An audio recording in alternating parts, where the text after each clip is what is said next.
vaše detičky donesú zo školky rôzne soplíky, kašlíky, chrypky, horúčky, angíny a podobne.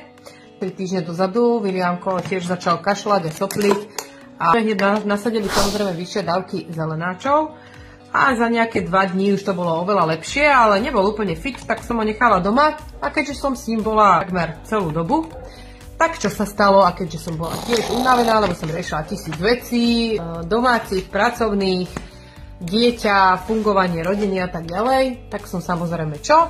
Začala sopliť a kašľať a ja, a hlavne som mala takú úplne obrovskú guču v hrdle, cítite to, že nemôžete ani prehlbnúť, ani nemôžete poriadne nič jesť.